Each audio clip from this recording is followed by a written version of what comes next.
horticultural learning zone in Feddw Hir, Llwydcoed aims to use the cultivation of vegetables, herbs and flowers to educate and inspire a wide range of people. The project is run entirely by volunteers who sell what they have grown at a farmer's market in Merthyr Tydfil. Produce is grown organically and there is a great emphasis on recycling, including a major composting area for all types of green waste generated on site.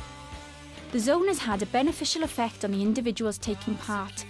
Long-term volunteers are now responsible for mentoring roles and passing their skills and knowledge to others. The zone provides stability and hope to those in long-term unemployment who have experienced all the social disadvantages that long-term unemployment brings.